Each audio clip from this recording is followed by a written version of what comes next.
boa noite, tudo bem com vocês? Meu nome é Leandra, professora de português, e nós vamos trabalhar aqui a disciplina de latim, tá certo? E por que estudar latim? É estranho, né? E é difícil, né? Só que a gente não pode deixar de saber, né? No curso de letras, curso que vai estudar a língua portuguesa, a gente não pode deixar de saber usar de onde veio, a origem, como é que se aplica a disciplina, né, a língua latina. Mesmo que digam aí que é uma língua morta, né? O que é uma língua morta? Uma língua que não é mais usada, só que a gente vai depois debater com o tempo que não é bem assim, né? É morta, mas espera aí que ela não está tão morta, né?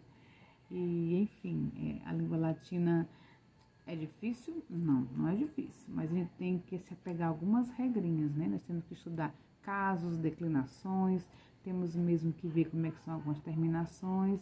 Agora, por conta de não usarmos, sim, se torna um pouco difícil. Mas como também é difícil para alguns a língua portuguesa, né? Já que dizem que o português é tão difícil, é cheio de regras. Então, o português veio do latim, né? E algumas coisas, claro, nós temos muitas regras. E a nossa língua realmente não é uma língua fácil. Tanto é que a língua que a gente fala no dia a dia não é a língua que a gente aprende na gramática, não é verdade? Então vamos aqui começar falando aqui dos nossos slides, né? Então vamos iniciar. A gente vai falar sobre o quê? E aí a gente vai começar agora a falar do que vamos falar nesse primeiro vídeo, né? Vamos comentar um pouco das unidades 1 e 2. O que tem na unidade 1, resumidamente? Eu vou falar da história da língua latina, da origem dela, de onde ela veio, para onde ela vai, como é que foi o desenrolar dela, né? E como é que ela acabou morrendo, digamos assim. E a gente vai falar de algumas lendas, né? Que estão no material de vocês que vocês leram. Bem interessante, lá cita duas. A gente vai colocar uma delas aqui, inclusive um videozinho pra gente ver, tá bom? Bem interessante. E a unidade 2, a gente vai falar um pouco sobre o alfabeto, a fonética, o que é essa morfossintaxe, né, da língua latina, para que a gente possa entender melhor, para no próximo vídeo a gente trabalhar os casos e declinações, né, trabalhar a questão da tradução, né, sabendo que no dia a dia a gente usa, sim, muitas frases, muitas expressões, né, palavras latinas, sem saber que estamos usando essas palavras latinas.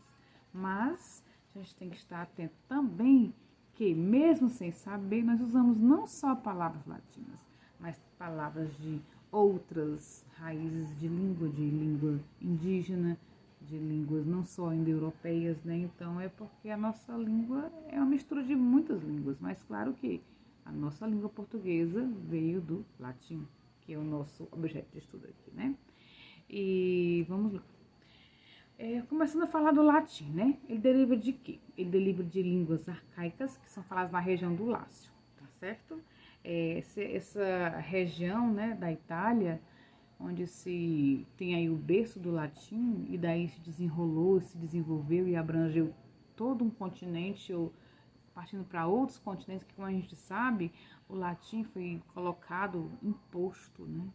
Porque os romanos, quando eles ganhavam uma guerra, quando eles venciam um povo, eles iam lá e queriam impor. Queriam não, eles faziam com que as pessoas agora usassem a sua religião, né? No caso, na época era a religião a católica, e falassem a língua, que da época a deles era o latim, né? Então, isso fez com que se expandisse muito o latim, né? Antes da fundação da cidade de Roma, a gente vai falar um pouquinho sobre isso mais na frente, né? Como é que se deu essa fundação, inclusive em forma de mito, né? Principalmente o osco, o umbro, o etrusco, consolidando-se gramaticalmente a partir do século 3 a.C., quer dizer, a língua latina é uma língua bem antiga, né? E esse nome Lácio, né? Esse idioma aí, provém da palavra latim também, tá? E no apogeu do Império Romano, ela sofreu uma influência do idioma grego. Tanto é que a gente vai ouvir muita expressão, não sei o que, greco-romana, mitologia greco-romana, cultura greco-romana, né? Porque tem a ver com a cultura clássica, né? O latim e o grego, Grécia e Roma, né? Isso aí é a cultura clássica e foi uma época áurea mesmo, entendeu? Era o centro de tudo. Era riquíssimo, era forte e expandia tanto a sua religião quanto a sua língua. A gente vai ver isso com o tempo e com os estudos. Inclusive, tudo muito interessante saber, né, que era tão forte e depois foi se reduzindo até não ser mais tão, né? E aí, teve o período clássico, né? Que período foi esse? Entre os anos 81 a.C. e 17 depois de Cristo. Né? Foi um período longo aí, mas se a gente considerar o período histórico, muito curto, né? Poucos anos, de 81 a 17. Dizem que foi longo, mas a gente não vê essa coisa tão longa assim, né?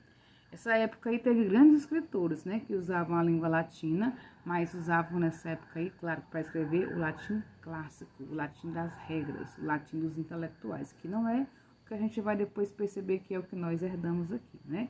Quem são esses autores aí, os clássicos? É Cícero, César, Virgílio, Horácio, Ovídio, Tito Livio, esses eram os principais autores da época, que fizeram a difusão, né, da língua latina através de obras que ficaram aí conhecidas a posteridade até hoje, né?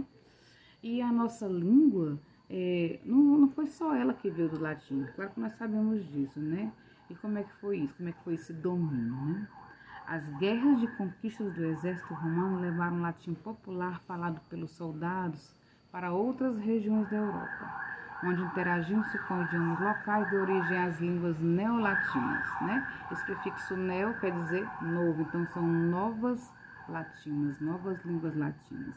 Eu coloquei para vocês verem aí, eu estou aqui acompanhando meus slides também para que vocês possam acompanhar comigo aí, essa raiz, né, ainda europeia, né, várias ramificações, né? De um lado, indo-iraniano, aí delas vem o persa, o sânscrito, também a gente não tem mais, né? Tem o grego, né, que veio do helênico. Aí do ítalo-europeu tem o ítalo-céltico, né, que veio, dividiu-se em itálico e em céltico. E aí teve as suas ramificações. E desse itálico, percebam aí, vocês estão vendo? Vem um braço que dá para o latim. E o latim tem dois latins, tem um latim clássico e tem um latim vulgar. E do latim vulgar, vocês estão vendo aí, né, que veio a nossa língua portuguesa, né, do latim vulgar, tá? Veio para a fase desses romances, né, que é como ficou sendo conhecida a língua da época, os romances. Inclusive, hoje, quando eu falo em romance, eu penso que romance é falar de amor. Ai, o romance é romântico, o romance é romantismo. Não. Romance, por exemplo, na literatura, o romance é uma história longa com muitos personagens, né? E nessa época aqui, o romance era essa língua, né? Que desse romance veio o romeno, o italiano, o francês, o espanhol, o galego-português, né? Que se dividiu em galego e em português. E nós temos os dois, né? Duas línguas portuguesas, o português europeu e o português brasileiro. O nosso português, a gente sabe que é esse português que a gente fala aqui, diferente daquele lá. Os portugueses de Portugal falam de forma abreviando as vogais. Ele fala, bom dia, como você está? Como está bem? Nós não, nós demoramos nas vogais, dependendo da região, né? Nós temos os nossos sotaques, dependendo de quem nos colonizou. Então, a língua portuguesa, a brasileira, tem muito mais diferencial em relação ao português europeu, né? Nós tivemos aí em 1990 o acordo ortográfico que fez com que todos os países de língua portuguesa pelo menos escrevessem da mesma forma, já que nós não falamos da mesma forma, né? E continuando aqui. O que tem de informações sobre a língua também? Vou ler aqui para vocês também. Como acontece em todo idioma, havia a língua gramaticalmente correta dos literatos da língua popular, falada pelo povo de pouca instrução e sem preocupação com a correção gramatical. Que é como eu falei, quem foi que levou esse latim vulgar? Foram soldados. Não eram eles que faziam a imposição dessa língua? Então eles iam para as guerras, eles ganhavam essas batalhas e os povos que perdiam estavam lá aprendendo o latim. Não o latim clássico, não o latim das regras, o latim vulgar, que é o que deu origem à nossa língua portuguesa. Foi essa última que se espalhou pela Europa, chegando até aqui. O caldeirão dos dialetos regionais comandou a formação das línguas neolatinas, inclusive a língua portuguesa, né, que é que chegou em Portugal e que com os colonizadores chegou ao Brasil. né? Acabando com a língua que era falada. Que se a gente fosse falar a língua do Brasil, não seria a língua portuguesa, né? Nós, sei lá, a principal, por exemplo, a língua tupi-guarani, então nossa língua seria outra. Nós herdamos palavras, né? Várias palavras de origem indígena, mas o, o vocabulário todo não, né? Não é o nosso idioma, não é um segundo idioma, né? A gente pode até considerar um idioma de regiões específicas, né? Algumas tribos ainda preservam o idioma, que é o idioma deles, né? O particular de tribos, né? Algumas tribos mais fechadas principalmente. O português foi o resultado da mistura do latim com o galego, principal língua falada na região do Condado Portugalense, que hoje corresponde a Portugal. Foi uma das línguas derivadas do latim que mais demorou a se formar, sendo provavelmente esse o motivo de ser o português tão dissemelhante ao latim, diferentemente de outras línguas neolatinas que mais se aproximam da origem, sobretudo o romeno. A gente vai ver que algumas palavras não lembram em nada a sua palavra de origem latina. Outras parecem, outras nem tanto. A gente sabe e estudou na parte gramatical, por exemplo, vamos pensar aqui verbos, né? Algumas palavras que vieram do latim não existem mais, mas as que deram origem a elas ainda estão aqui. Por exemplo, na língua portuguesa, verbos terminados em OR são da segunda conjugação. Por quê? Porque lá no latim, né, o verbo da segunda, que terminava em ER, era poner, né, que virou poer, que virou por. Então, aqui no Brasil, o verbo por, né, que antigamente era o verbo poner. Por isso que os verbos terminados em OR ainda são de segunda conjugação, mesmo não sendo mais escritos com segunda conjugação, né? Continuando aqui. O latim é uma língua embaçada fundamentalmente na sintaxe, ou seja, na função relativa que as palavras ocupam nas frases. A gente vai ver, quando for estudar os casos e declinações, que dependendo de onde a palavra está e de como ela é escrita, ela tem uma função, ela tem um papel dentro da frase. A gente vai saber qual é a função sintática, qual é a morfológica, né, dessa palavra, dependendo só do local e da terminação dela. Por isso que é tão importante aprender casos e declinações. Em razão disso, a maioria das palavras latinas são compostas de uma parte fixa, que a gente chama de radical, que no português também nós chamamos de radical também, né? Por exemplo, a palavra casa, o radical da palavra casa é até o S, né? Por quê? Porque esse A eu posso tirar e dele colocar outros sufixos e formar outras palavras, né? Se eu tirar o A e ficar só o cas, que é o radical, eu construo casinha, eu construo casebre e por aí vai. Então, o radical é o que se mantém e traz o significado da palavra, né? Que é o mesmo que acontece aqui no latim. E essa parte variável, que eu chamo de terminação ou de desinência, excetuados os advérbios, preposições e conjunções, né? A gente tem que lembrar, por exemplo, que advérbio não tem variação, né? Então, eu não digo menos, ela é menos legal, por quê? Porque não existe, né? Eu tô meia cansada, não, você não tá meia, porque o advérbio não tem nenhum tipo de variação, nem para número, nem para gênero. Então, eu estou meio cansada, eu estou menos bonita e por aí vai. A palavra não vai variar porque eu sou feminina ou porque eu sou uma ou estou no plural, tá?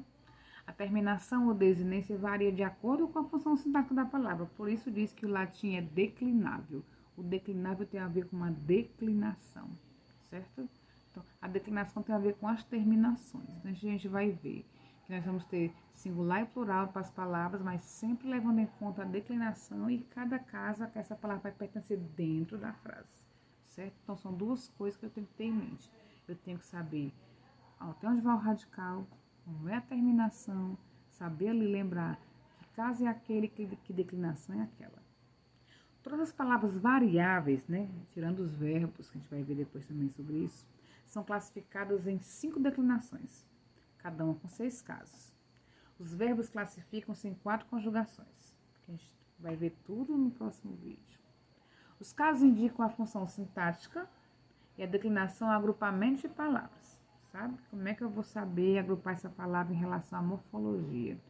quem não lembra aí, todo mundo deve lembrar, né? Mas a morfologia tem a ver com a forma, a classe gramatical, né? O estudo da morfologia, eu vou estudar substantivo, adjetivo, verbo, as 10 classes gramaticais. E na parte da sintaxe, eu vou estudar que função tem, se é sujeito, predicado, predicativo, cada uma de acordo com um desses casos, como eu chamo, né? Cada declinação tem suas desinências próprias, tanto no singular quanto no plural, certo? Lembrando que a gente vai ter singular e plural, mas não necessariamente vai ter o artigo relacionado a isso, né? O a, os, as, a gente vai perceber que no latim a gente não vai estar utilizando esse artigo, tá certo? E a gente vai assistir agora, né? Por que a gente vai assistir agora? Porque é muito bom assistir uma lenda, um mito, uma coisa interessante. E tem muita gente, porque vocês sabem que a cultura greco-romana, né? Traz muitas histórias para poder explicar o que não se conseguia explicar na época. De onde veio o homem? Como é que essa cidade surgiu? Como é que surgiu isso? De onde vem essa comida? Para onde a pessoa vai quando morre? Então, para tudo que não havia uma explicação, lá vem o mito. Então, mito é que não existe. Mas é assim que eu explico uma coisa, em forma de mito, né?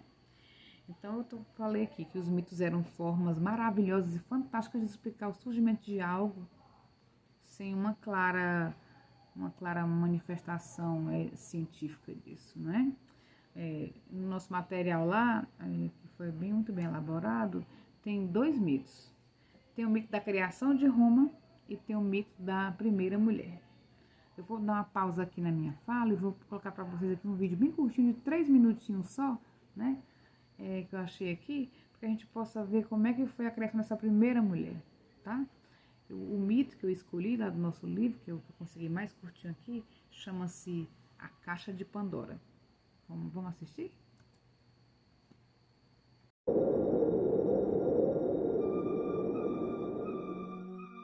Os titãs Prometeu e seu irmão Epimeteu haviam criado o homem.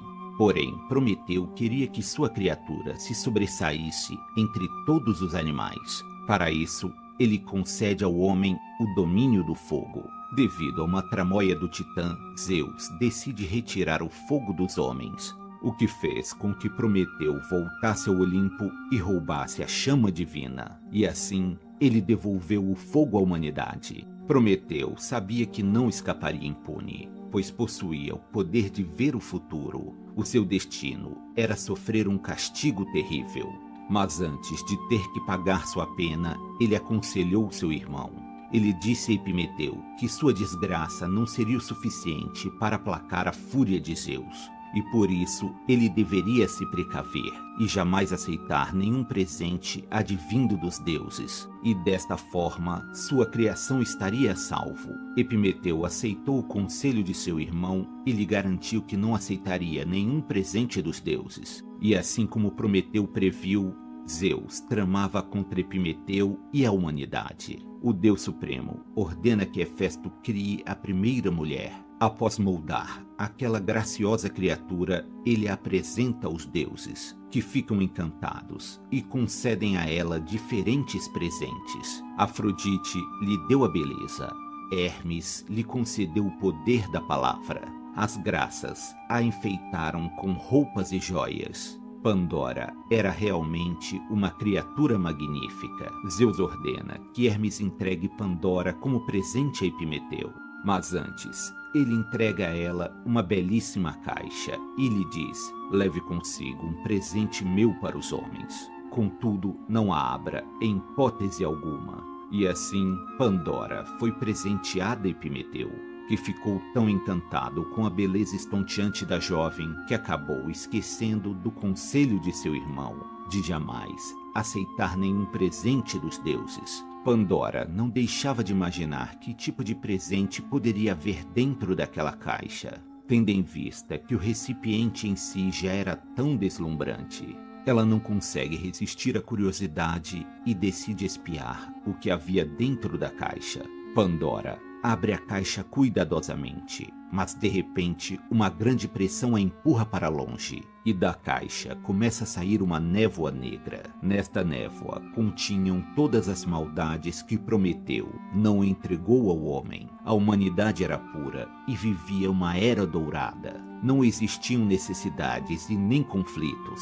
Era um mundo de pura felicidade. Porém, da caixa enviada pelos deuses passou a sair todo tipo de mazelas que iriam flagelar a humanidade. A inveja, a crueldade e a fome agora faziam parte do mundo dos homens. Assustada, Pandora tentava fechar a caixa, mas não obtinha sucesso. Após tamanha tragédia, a garota percebe que todos os males haviam saído da caixa. Mas lá no fundo dela estava a esperança. A esperança dá força ao homem para não desistir da vida frente aos males que lhe atingem. E por meio dela, Zeus poderia prolongar o castigo imposto aos homens indefinidamente. Então vocês viram aí, né, a história da primeira mulher, da Pandora, né? Mostrou a mulher como curiosa, né? Na caixa tinha todos os males. E de onde vieram os males? As guerras, as pragas. Então aí foi uma forma, né, com esse mito, foi uma forma de dizerem de que forma isso nasceu, de que forma isso surgiu, de onde é que vem isso, né? E a primeira mulher feita pelos deuses, né, com tudo de belo, inteligência, sagacidade, beleza, joias, então ela tinha tudo, né, para ser um ser perfeito, né? Para ser esse presente, para ser a isca do irmão de Prometeu. E vocês viram a crueldade no castigo, né? Ficar eternamente em cima de um monte, por ser imortal, sendo bicado por uma ave no fígado, e todo dia regenerava e ele não morria. O castigo eterno, né? O acorrentado, Prometeu acorrentado. E no nosso material também tem lá o mito de Rômulo e Remo, vocês viram? Vou contar aqui rapidinho para vocês. Rômulo e Remo eram irmãos gêmeos, filhos de um deus e uma mortal. A gente está falando muito aqui em cultura grega, cultura romana, vocês sabem, né, que os deuses têm um nome na Grécia e um nome em Roma. O pai Deus, né, dos gêmeos, Rômulo e Remo, era Ares, tá? Ares é o nome grego do deus da guerra. O nome romano é Marte. E aí esse deus da guerra foi pai, né, dessas duas crianças. Essa moça com quem ele, né, manteve esse... Não é um relacionamento. Se vocês lerem todos os deuses que se envolvem com humanos, dificilmente é um relacionamento. Há só como eles falam lá, né, a fecundação do filho e pronto.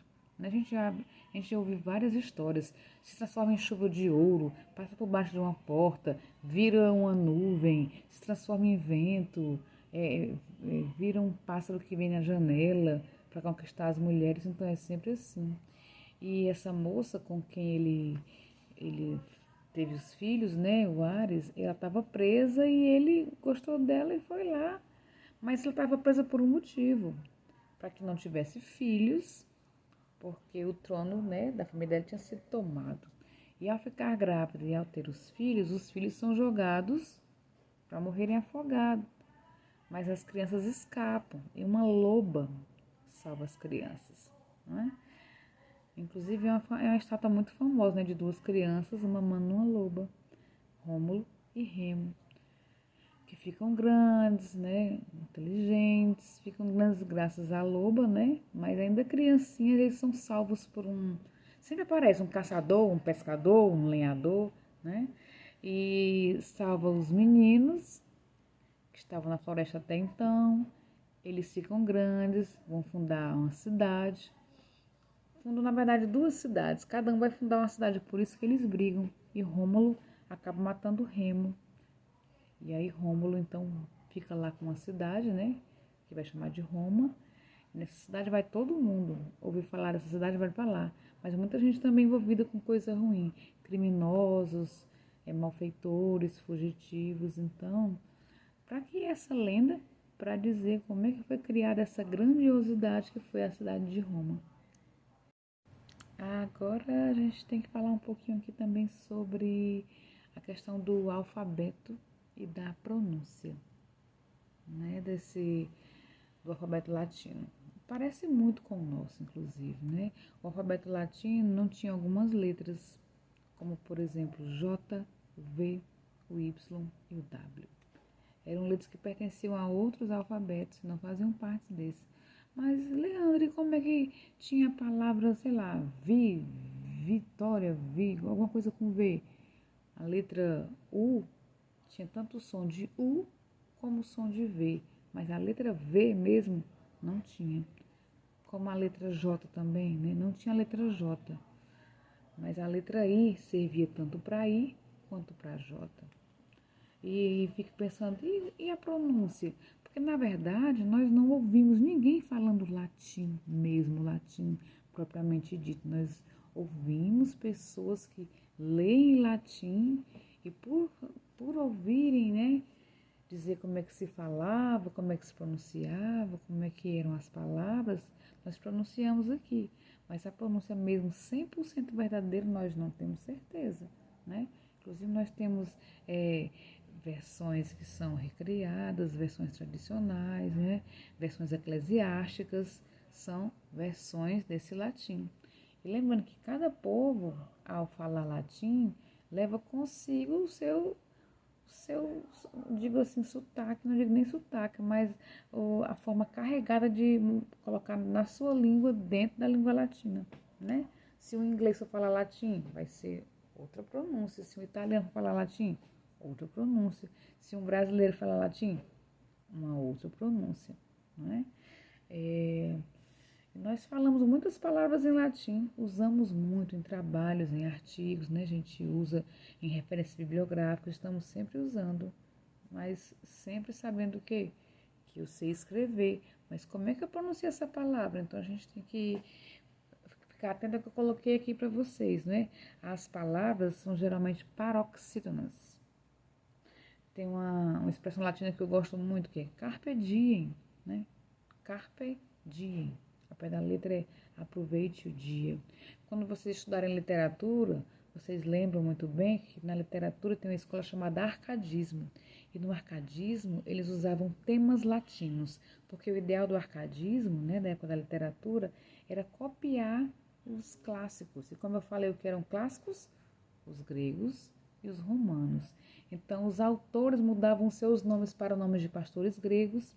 E os temas latinos, né, é o que faziam referência ao significado maior dessa escola literária. Então, esses temas latinos tinham a ver com as características do arcadismo. Por exemplo, que era a simplicidade, que era abandonar o exagero, que era fugir da cidade, era ir para o campo. Então, tinha o carpe diem, que é aproveite o dia. Tinha o fugere urbem, que era fugir da cidade. Fugere urbem, né, fugir da cidade. Tinha um locus amoenus, que é local ameno, buscar um lugar tranquilo, né? E tinha o aurea mediocritas, quer dizer, o ouro é medíocre. Não queremos riquezas, né? E a gente usa muito e estuda muito e fala muito, mais pronunciar, falar, isso a gente não faz, né? Por quê? Porque a língua latina, de novo eu falo aqui, e ao final a gente vai falar de novo. Será que é uma língua morta mesmo? Morta no sentido de que não há uma população que a tenha como o idioma oficial do país tal é tal. Não, né? Mas sempre se fala algo, sempre se tem, né, algo em relação a alguma expressão, uma frase ou palavra latina, certo? Por exemplo, tem uma inscrição, né, que todo mundo deve conhecer, quando Jesus foi crucificado, por exemplo, né? Colocaram em cima da cruz dele uma placa com 4 letras. I-N-R-I, INRI, né? Que a tradução disso aí, assim, mais ou menos ao pé da letra, é relacionado a Jesus Nazareno, o rei dos judeus, né?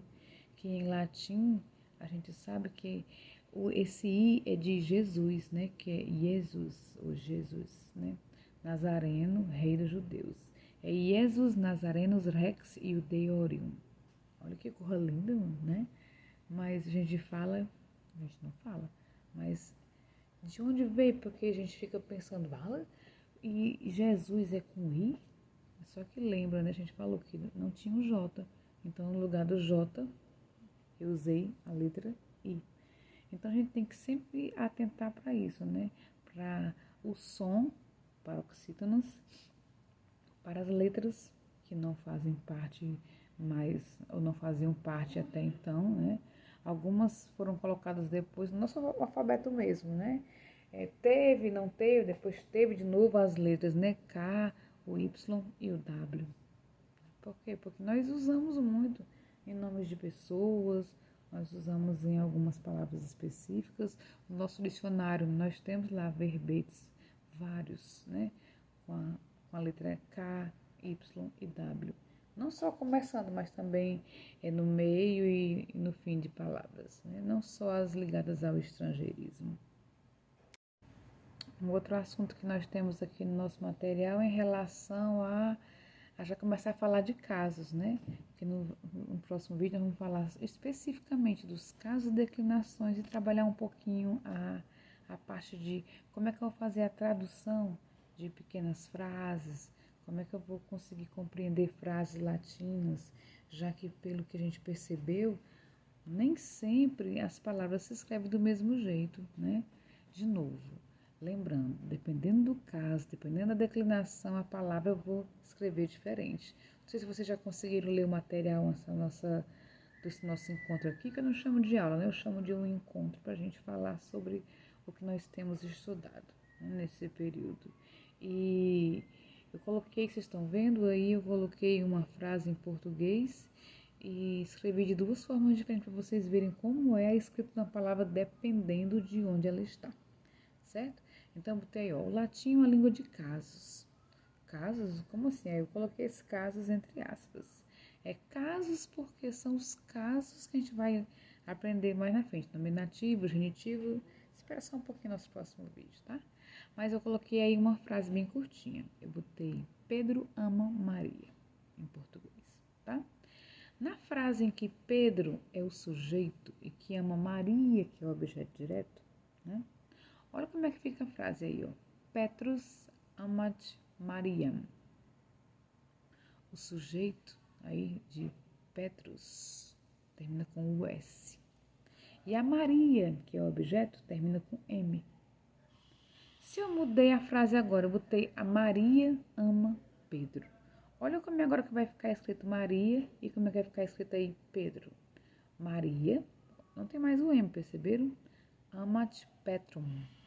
Agora, ó, Petrum, o Pedro virou objeto e a Maria virou sujeito. Isso aí fez com que a terminação também mudasse, porque eu mantive o radical. Lembra que a gente falou? A gente mantém o radical da palavra e fica mudando somente as terminações, né? Dependendo das declinações e dos casos. De novo, Leandro, o que é declinação? Declinação é a função sintática. Por exemplo, Petrus é sujeito e Maria, na primeira frase, é objeto. E a declinação vai ser como a palavra termina. Eu tenho que saber como é também a palavra original, não é? Para eu ver as terminações, para eu ver como é também que eu vou escrever. Se vai estar no singular ou no plural. Então, todas essas questões têm que ser observadas para que a gente consiga fazer as nossas traduções, não é? Lembrando que nós conhecemos palavras curtas, mas imagina como é traduzir um texto. Imagina se a sua atividade fosse traduzir um texto, não é verdade? Então, acho que é complicado mesmo, né? Por quê? Porque não é uma coisa do nosso dia a dia, não é usual, não é do nosso costume, da nossa cultura, e chegar na livraria e me dá um livro de latim aí, eu vou traduzir esse livro. Por quê? Porque nós queremos o que nós já compreendemos, então dificilmente nós buscamos ler algo que nós tenhamos que fazer uma tradução, ainda mais uma não tão fácil de fazer quanto a latina, porque eu tenho que conhecer casos e declinações. E aí, continuando aí, a gente faz ainda aqui um breve questionamento, voltando a uma coisa que a gente tem que pensar mesmo, né? Que inclusive, para quem já andou vendo material, lá no final da unidade tem sempre uma atividade, né? E lá uma atividade que está colocada, uma delas é a língua latina, é mesmo uma língua morta? Então acho que você deve ter chegado a alguma conclusão após esse nosso vídeo aqui, né?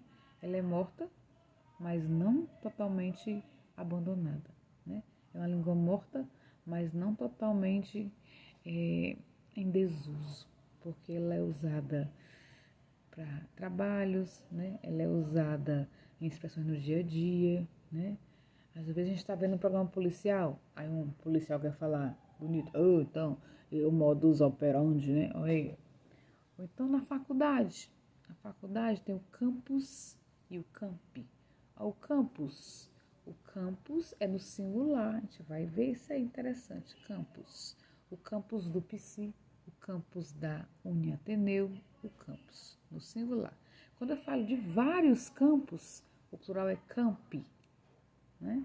E quando você faz um currículo vitae, também latino, né? Então, o latim faz parte, sim, da nossa língua portuguesa ainda, né? E a nossa língua portuguesa vem do latim, então faz parte desde aquele momento em que ele começou a ser difundido, não só pela Europa, mas por todas as regiões que foram conquistadas, né? A gente disse aqui que ia falar sobre o declínio dessa língua latina, né, gente? E aí a gente fica imaginando como é que ocorreu esse declínio, como é que esse latim foi mudando novamente. Então a gente fica pensando que, como eram com as guerras que eles faziam essas imposições de cultura, né, de religião e língua, essas guerras também começaram a ser perdidas, né? Porque nem sempre Roma foi aquela força toda e o latim parou de ser essa língua tão forte, né? E quando a gente viu lá no nosso material, né, as línguas indo-europeias, né, que foram se espalhando, e nessa questão de se espalhar, a gente sabe, né, vão sofrendo outras influências, vão se misturando e vão formando outras línguas. E com certeza essa parte da história do latim, né, chega a ser triste, porque uma língua que podia ser grandiosa, né, que foi uma língua que foi usada para registro de grandes obras, de grandes acontecimentos, ficar em desuso, né? Inclusive tem uma outra língua, né, que é uma língua que também não é usada, não é a língua oficial de lugar nenhum. Eu lembro, por exemplo, também de uma língua que me ajudou muito a aprender análise sintática. Não sei vocês, como é que vai ser o estudo de vocês com o latim, mas quando eu fiz letras, eu lembro que eu não era muito boa em análise sintática. Eu entendi de morfologia, mas a análise sintática não era muito boa. E quando eu fui estudar latim, me ajudou muito. Porque, isso aqui é sujeito, porque é isso, isso e isso. O objeto é isso, porque completa o verbo. O predicativo é isso, porque tem a ver com o sujeito, predicativo e sujeito. Então, para mim, foi muito importante tanto o latim, quanto uma língua que também que não tem uso, como eu falei aqui, né? A língua que não tem uso chamada Esperanto. Que pegou o quê? Pegou esses radicais, todos os radicais das línguas. O cara era muito inteligente, viu, Zamenhof, que criou essa língua.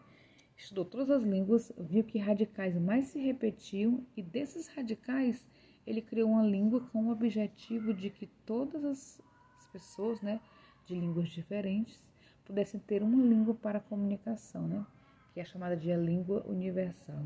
Só que a gente vê, né, que uma outra língua, né, indo-europeia, uma outra língua que agora é essa língua universal, né, que é o inglês. Então tudo é inglês, né? Até aqui na nossa, sei lá, no fim do mundo eu vou ali, tem alguém fazendo uma make, né? Eu vou lá pro meio interior, do meio do nada, e uma pessoa fala a palavra em inglês. Cuidado que estrangeirismo não é a mesma coisa que latinismo, tá? O que é o latinismo? O latinismo é quando eu uso termos latinos, certo? Que é da origem da nossa língua. E o estrangeirismo é quando eu coloco palavras de línguas estrangeiras, né? Essas línguas faladas dentro do nosso vocabulário cotidiano. Drive-thru, delivery, né? Por que eu não digo mais entrega em casa? Por que eu não digo mais vou me servir, não é o self-service, né? Isso aí é estrangeirismo, né? Então, quero que vocês revejam os conceitos que nós vimos, leiam o material, né? É muita coisa para a gente falar e é pouco tempo, e aí o vídeo se tornaria até cansativo, né? A gente ficar falando. Então, eu espero que vocês vejam o material. Qualquer dúvida, procurem a tutora de vocês e estudem latim. E vamos para o próximo vídeo já, tá? Um abraço.